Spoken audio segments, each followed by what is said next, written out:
On today's episode of Gathering the Kings. My worst decision of all was the business partner I took for the cartoon Up to 10 website, which is why it all stopped.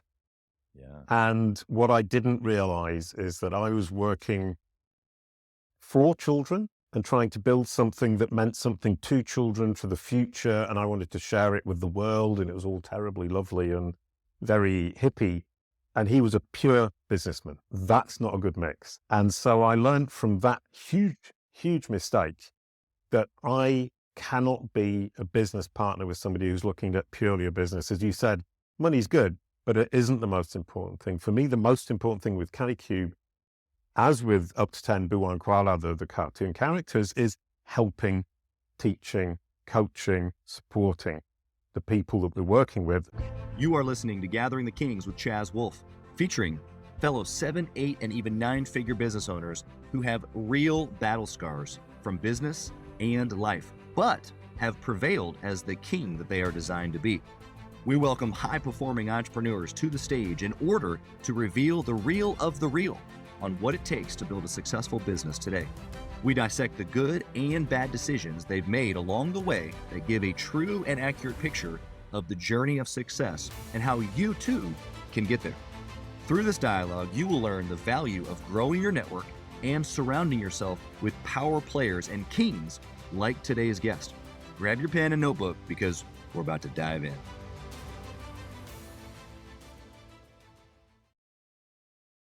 What's up, everybody? I'm Chaz Wolfe. I'm your host, Gathering the Kings podcast, coming back to you today. Another king here on the stage, my brother Jason Barnard. How we doing? I'm doing all right. Thank you very much, Chaz. Thanks for inviting me. I so appreciate that, and I love the etiquette that you carry, and also we get to experience a little different tonality here today with your accent. I love it. You're in a completely different part of the world. Tell us where you're beaming in from, as well as what type of business that you have, Jason. Right, yeah, I'm beaming in from France, even though my accent is incredibly English, British, And I have a company in France called Kalicube, and we deal in digital marketing and solving digital marketing for clients. And we have a SaaS platform that solves digital marketing and SEO, search engine optimization. And it's wonderful fun. I love it. I love it. We're going to be able to get into some great value here, I think, for the listeners, not just in France, but all the different, I think we've got 15 or maybe even 20 different countries that listen to this show. So you're going to be well known across the world here, Jason. All right. Brilliant. Well, actually, I live in France, but I live in France for the food, the wine, the weather, and the culture. But most of our clients are actually in the US and the UK. Well, there you go. There you go. I was just getting ready to say, I was on your website earlier and noticed that it was in English. And so when you're talking about being in France, I'm already calculating what's going on here, so that's great. You said that you solve digital marketing. That is such a big mountain. And some people don't know what that is. They partially know, like maybe that means this, maybe it means that. What do you mean that you solve digital marketing?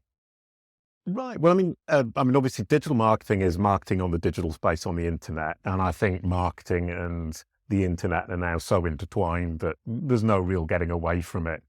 And the big problem at digital marketing when you're a company online is knowing where to focus, where to put your effort, and how to actually engage with your audience when there's the internet interface, if you like, between yourself and your audience.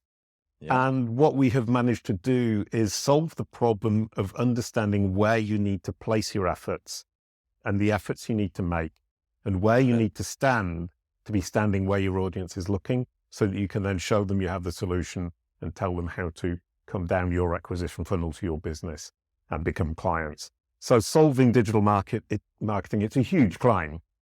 Right. But I built the platform to do it. And that's what the platform is designed to do. And it's called Kalicube Pro. And it's push a button and it spits out your digital marketing strategy.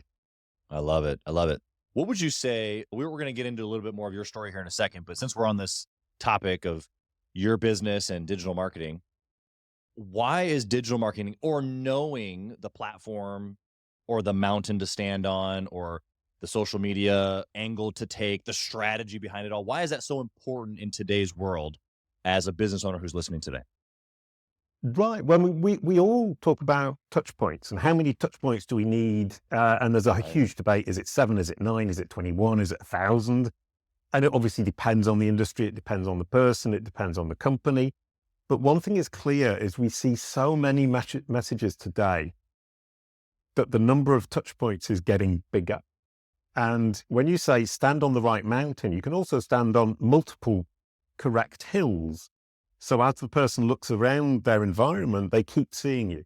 And that's the trick of digital marketing. Because you need all of these touch points, you need a lot of small touch points in different places with the right people, speaking the right words, using the right words to engage them. And that's what we do. We actually use Google to analyze where you should be standing, what you should be saying, and to whom. I love it. I love it. I love how you gave clear insight to not only you could stand on a mountain, but maybe there's multiple. And also too, even if you're standing on multiple, the way that you stand on them might be a little bit different. Brilliant. Yep. Absolutely. And what we do, the Kalicube Pro platform is actually a SaaS platform for agencies. So it allows agencies to solve digital marketing for their clients. Yeah. And we have SOPs for each of the different strategies that Kalicube Pro will spit out. So out of a total of 50 potential strategies, it will spit out the top 12, prioritized, and then you go ahead and you implement them for your client if you're an agency, or we implement them with you if you're one of our clients when we're using this as an agency ourselves. And what's lovely about it is what it does is it queries Google, it asks Google, what's right, what's wrong with the current digital strategy? What are the competition doing? So where should they be standing? How should they be speaking? What kind of voice? What topics? And gives you the ideal, most efficient, effective, and profitable digital strategy possible given your current situation. And then we talk to the client, or the agency using the platform talks to the client to talk about business goals and resources that they actually have and what they're currently doing. And then we adapt the strategies, change them around, bring in strategies that maybe we hadn't prioritized because that wasn't necessarily the most important, but they're more important to the business today. So we need to talk with our clients, or the agencies need to talk with their clients to ensure that we're implementing the most efficient, effective, and profitable digital marketing strategy, not just according to the market and to Google, but also to their business goals and their resources. Yeah. Yeah. I love how specific and precise that is, because I think we can all relate to hiring an agency of sorts. There's different, I guess, niches, but I've hired a few in my day.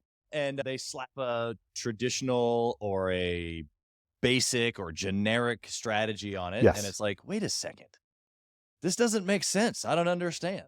You know what I'm saying?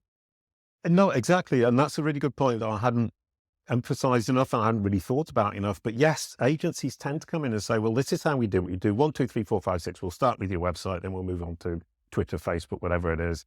And that's not going to work for each and every business, because each and every business is unique. And so what we've done is looked at that and said, well, how can we use Google's search results to better understand the company and its industry?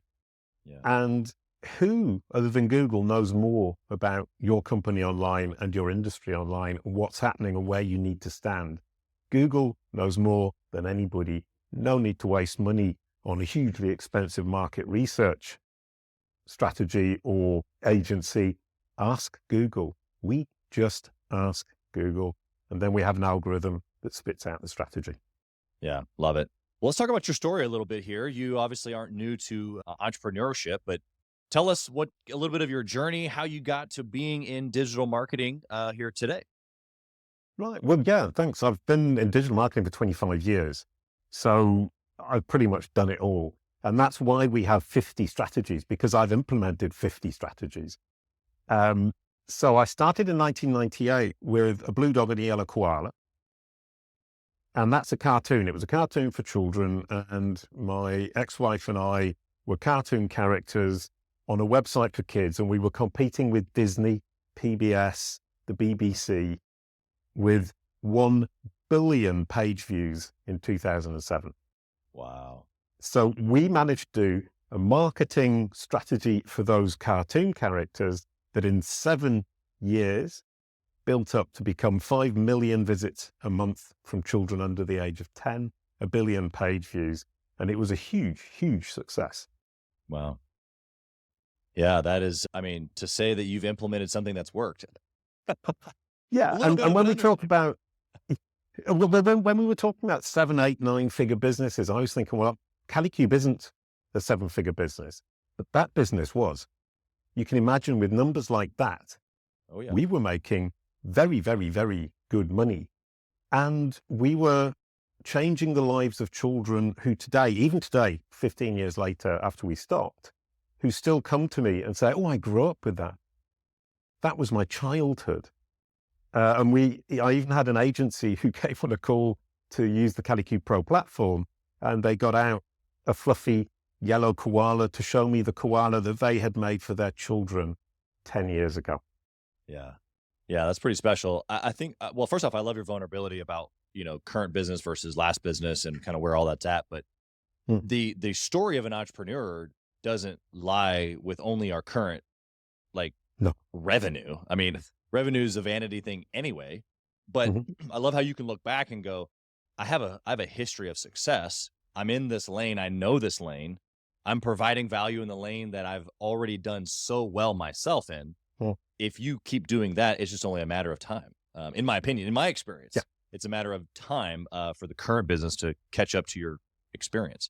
Which is a lovely, lovely point. And I think kind of the optimism of saying, this is where I'm going. I can see exactly where I'm heading. And the last 3 years, we've increased revenues 20%, 60%, and now we're doubling this year. And that's a lovely progression where we're building a team out. I'm learning to be a better boss. I'm learning to be a better entrepreneur, and I can see it scaling and moving forwards, and I'm making good decisions today. Yeah. Whereas in the past, as you said, vulnerable, I made some terrible decisions.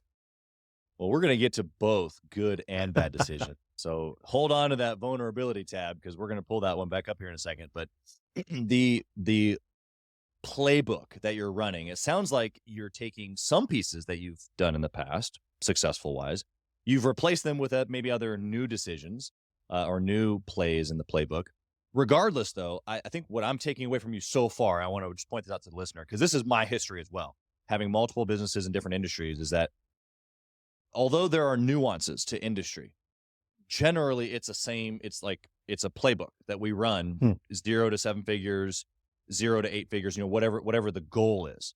And so some of those pieces that you just even mentioned that you're working deeper on this time, as far as growth, or maybe a little bit more strategic growth, a little bit more like stair-stepped approach, not like just all of a sudden, kaboom, building a team, like all of those things are really, really important. So I want to get into those in your story. But let's just start with your good decision, something that maybe you've done recently, or maybe it was something that you made in the very beginning when you started your entrepreneurship journey. But we've got people listening here today that have tiny businesses and hundreds of millions. So what's something that you've done that we can maybe take away and learn from? Well, in fact, one of my good decisions is also one of my bad decisions. So my good decision in 1998, when we started the site for kids, was to focus on kids aged up to 10. And the company was called Up to 10. So that says it on the box. That's what we do. Just kids aged up to 10. And the reason the company was so hugely successful and the characters were so hugely successful was because we focused on a very specific audience. And we spoke to them in a way that they appreciated being spoken to, and we took care that the parents appreciated what we were doing for and with their children. Yeah. So that was a hugely brilliant decision. The bad decision I've made with Kalicube, and that I'm now rectifying, is that I thought Kalicube has solved digital marketing, therefore we can serve everybody in the world. Yeah. And that simply isn't possible, and it's a huge mistake to try. When you try to serve everybody, you serve nobody. Yeah. And we've heard this, I think, if anybody's listened to this show long enough, or really any podcast or read any sort of marketing book, we know that niching is important.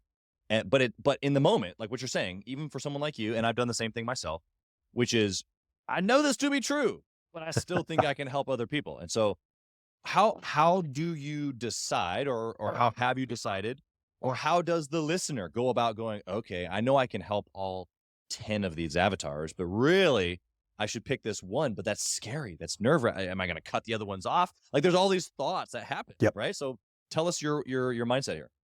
Well, my mindset today is very much, I know who I can serve, which is businesses from $2 to $20 million revenue a year with a small marketing team of 3, 4, maybe 5 people, where we can coach the marketing team to implement the strategies that we have found for them.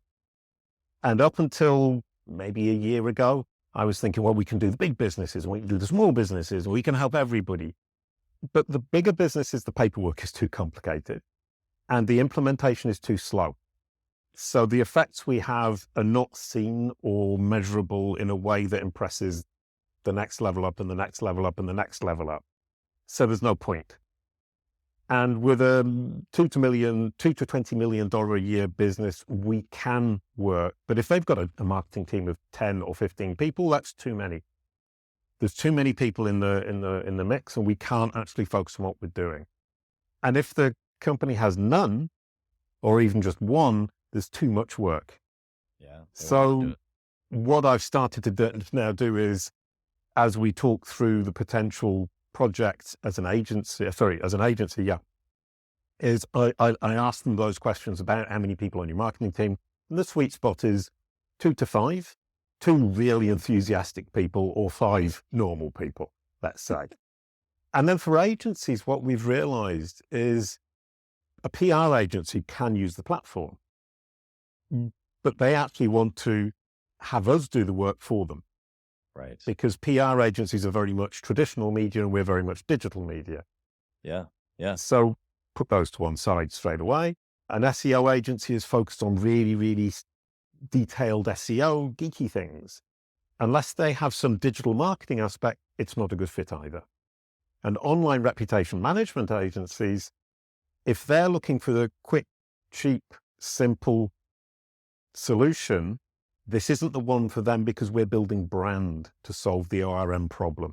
If you have an ORM problem with your brand, we need to fix your brand and then fix the representation of that brand through Google. So it doesn't sound like I've niched down very much, but what I'm doing is saying, this is the kind of person we can, or the kind of agency we can deal with, and this is the kind of company we can deal with. Otherwise, we're not a good fit. Yeah. Actually, I think you gave some really great examples of actually the way I took it was, we don't serve this person well. It doesn't mean that our product has a problem or our service has a problem. It doesn't land as good with this specific avatar. And so I think actually this is a call to all listeners, because we do the same thing in each one of our businesses. It's like, there is somebody that when we serve this person, it's actually probably easier for us. Like you said, it's not very much work. It fits right into the go zone.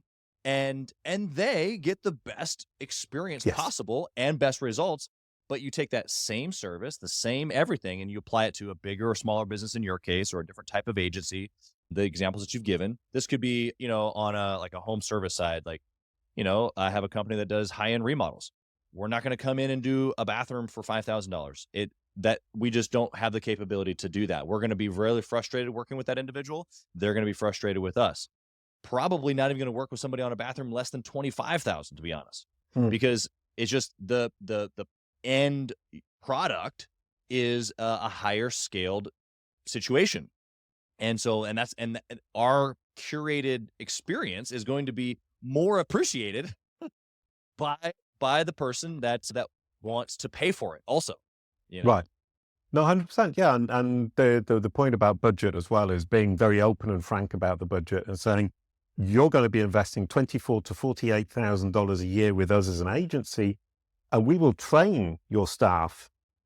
But that's just the training and the coaching, but we will put them on exactly the right track, and they will be the most effective and efficient possible for you. And that's going to fill your funnel from top to bottom, and that's what you're looking for. Right. And the other thing is, don't expect us to turn around huge results in 2 or 3 months.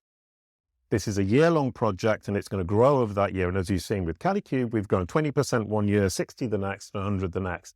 That's what we're looking for, sustainable growth based on standing on the right mountain, saying the right things to the right people. Yeah, I love that. Actually, Alex Hormozy said just the other day in a video I was watching of him, He said that when he signed up for the YouTube agency that he's been working with, he told the folks, like, basically, look, I'm not going to say anything for 10 years. Like, in my mind, this is a 10-year engagement. I'll pay whatever. I'm not looking for results. I'm not looking for reports. He's like, yeah, okay. Like, do I want to see our videos getting more views? Yes. Do I want to see progress? Yeah. Like, don't hear me wrong here. But I am going into the situation making a 10-year decision, knowing that I'm competing with guys that have been on YouTube for 10 years. And so it's like, okay, well, I can't even quantify how to compete with somebody who's been on YouTube for 10 years if I haven't been on YouTube for 10 years. It has nothing to do with necessarily the agency, although there's a piece there. I'm hearing you say the same thing. Make a decision based on a longer time horizon, specifically with marketing, but really this is business. Like the longer we can make decisions, the more we have, I guess, the discipline or poise inside of those decisions to be able to make it happen, as opposed to always knee-jerking back and forth, changing things. 100%. And that's an interesting point. The 2 points there that struck me is I was talking to a client today who's been with us for 8 years. Wow. Paying us every single month for 8 years. And today we're building a new strategy, an additional strategy to push them forwards further. And they're smart because they stuck with a great strategy and they stuck with the idea of growing little by little, and now they're dominating completely their industry. And the second point is the idea of continuity, which is what they have and what you're also talking about, is remaining consistent with the implementation. And as I said, with Kalicube, it's only the last year that I've become consistent. And it's the growth of this year, i.e. doubling, is mainly to do with the consistency and excluding the people in the companies who we can't help, or we won't help enough for them to be hugely satisfied with our work. Yeah, that's good. Okay, well, let's talk about a bad decision. I know you parlayed your good decision into the bad decision, but give us a scenario, a story, if you will, of just not the greatest hour, or something that we can take away and go, okay, I'm never going to do that. What is it? Well, my worst decision of all was the business partner I took for the cartoon Up to 10 website, which is why it all stopped. Yeah. And what I didn't realize is that I was working for children and trying to build something that meant something to children for the future. And I wanted to share it with the world. And it was all terribly lovely and very hippie. And he was a pure businessman. That's not a good mix. And so I learned from that huge mistake that I cannot be a business partner with somebody who's looking at purely a business. As you said, money's good, but it isn't the most important thing. For me, the most important thing with Kalicube, as with Up to 10 Boo and Koala, the cartoon characters, is helping, teaching, coaching, supporting the people that we're working with. And it used to be children, tiny children, and now it's businesses. But it's effectively the same thing. We know what we're talking about. We can help you. Let us guide you. Let us coach you. Let us help you. And from that perspective, if I took an investor into Kalicube who was interested in just making money, it simply wouldn't work. And I'm not making that mistake again. Hey, Kings and Queens, Chaz Wolf. I want to talk to you about something that's super important to me. We put a lot of time and effort, we meaning myself and my team, into this podcast, into the content that goes out every single day. And if you have been getting any sort of value or insight from this, we want it to be able to reach other business owners too. So we would love if you would like, comment, share, leave a review, post, share again, all of the things on social media, on all the different platforms, or even on the podcast mediums of Apple and Spotify. We would love to be able to get our content into more hands, more entrepreneurs, so they can grow their business as quick as possible. Together, we are building a community of like-minded entrepreneurs who are committed to growing their businesses to new heights. So let's do this. Let's help each other. Let's help each other grow. Yeah. I mean, the baseline underneath what we're talking about is the value comparison, right? And regardless of that person's personal beliefs, their business beliefs were that it's an equation and nothing more. Yes. And to you, it's more than that. And both are okay. I think that we've probably got people listening here today that fall in both camps. You know, the guy that absolutely has to love the widget, and that's what you're saying. Like I gotta fall in love with the widget, and that's okay, right? Yeah, no, exactly. Sorry, I would like to clarify. I'm not saying don't go into business with somebody who's looking at it as an equation that makes money. I'm saying don't go into business with somebody with whom you're incompatible. And as you said, I have to love the widget. And the business partner actually said to me, and I should have woken up the day he said that, was I'm in cartoons for kids because it makes money. If it had been selling zucchini, I would have sold zucchini. Right. Yeah. And I should have woken up that day and I didn't. This is a really interesting conversation because I have found myself in the same conversation with a few potential partners that I ended up not doing business with for this exact reason. And that's it's not, we're not saying one is better than the other, but what we're saying is that they're different and that the core goal is then different. And so it's interesting, as I'm just processing for the listener here, is like, you love the widget. Well, what does that mean? It means that he's altruistic about the process of helping. And it doesn't mean that somebody on the other end isn't. It's just the end goal looks different for that person. And it can be about, obviously, every business is about money. It can be an equation, all the things that you just said.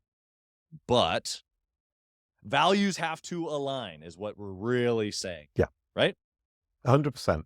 Yeah. And right now with Kalicube, I'm on my own. It's my business. I decide. And I get that balance, and I get a really nice balance, and I get to choose that balance between the money, the widget, enjoying the work. And the other thing I love about Kalicube is building a team that I truly love. A group of people who work together incredibly well and who are kind and supporting and helpful. And it's been very interesting because I was on my own in Kalicube for a long time, i.e. it was just me. And I built that up now to a team of 23 as of next week. Wow. And the Kalicube voice and the Kalicube values are now shared, i.e. the whole team has identified them or defined them. And as a business leader, that's a little bit strange. Yeah. At first, but it's actually loads better. Yeah. Yeah. They've taken on the initial identity that you gave, and they're now helping build it into whatever it's going to be in the next 12 months, 36 months, 60 months, whatever it's going to be. We had to put the catchphrase on the team page, Kalicube, it's not just Jason. Yeah, that's good. I think that that right there, we just staple that on every entrepreneur's forehead.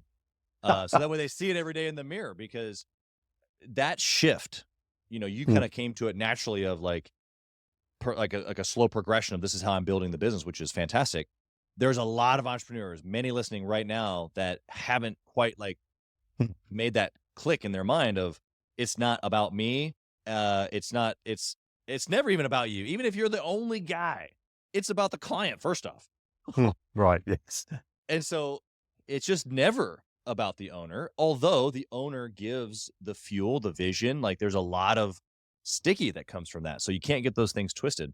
I want to give one last encouragement to the listener who is maybe a little bit more numbers oriented, maybe less widget loving, that you can still be like that and not be ruthless and take advantage of people.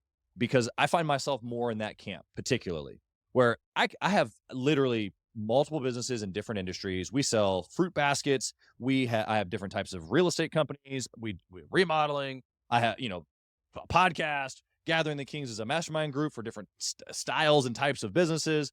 I can get in where I fit in, and I don't have to love the exact widget per se. Right.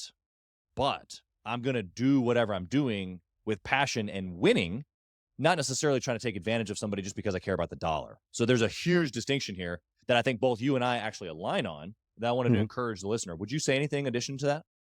No, I think you've got it 100% right. I mean, some people are just there to make money at any cost, and that's definitely somebody I would put to one side. Somebody is saying, I don't really mind about the widget, but I do care about what we're doing, how we're doing it, and how we're serving the client. And the fact that this isn't just about you, Jason, is somebody I can talk to and potentially do business with. But I know from my own past experience of the 3 companies I've actually had is I have to really, really love the widget, and I have to focus on that one widget. And right now it's the Kalicube widget, the Kalicube Process, Kalicube Pro.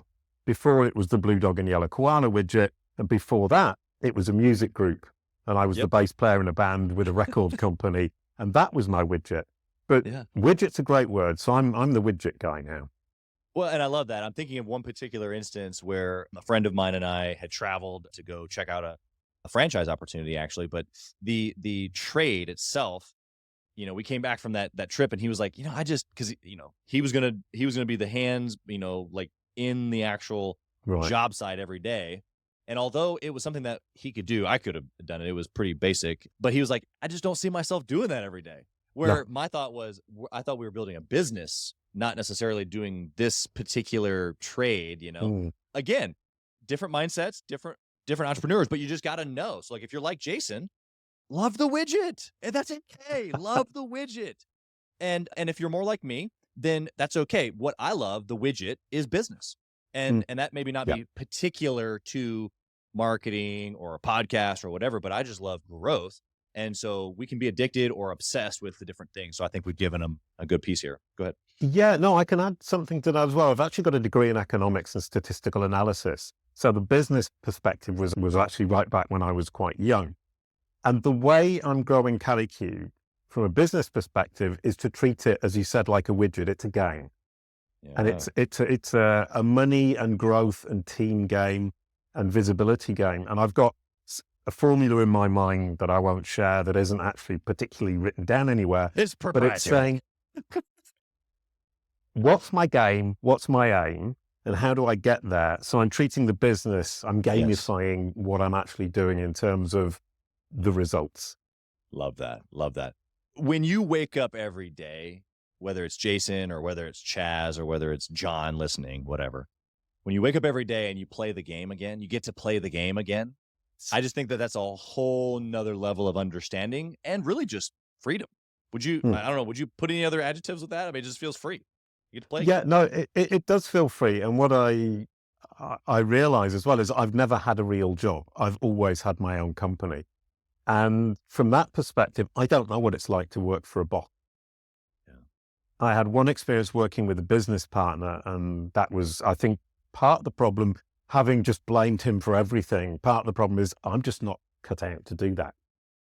So, I take my share of the blame of that as well. So it may well have been a bad decision for him as well. So from that perspective, the getting up in the morning and thinking, yeah, I really want to do this, for me is huge. That's for me the meaning of life. Yeah, it is. I mean, I use the phrase, to create or live the exceptional life. And to really, in my mind, have the exceptional life, I have to have all areas or all dimensions of my life really humming, and I got to be winning in all those areas. And so we've, of course, that's the business, and including the widget. That can mean other things as well. And so my next question is, I'll use a transition here, is around another dimension, which is family or marriage or kids or just the other pieces that are really important to us, however that's defined for you. So how have you been able to obsess or win in that dimension at the same time as this huge trajectory and history of business winning that you've had? Yeah, I mean, I was kind of lucky in the sense that it was my ex-wife who worked with me on the Blue Prada cartoon site. So we worked together, lived together.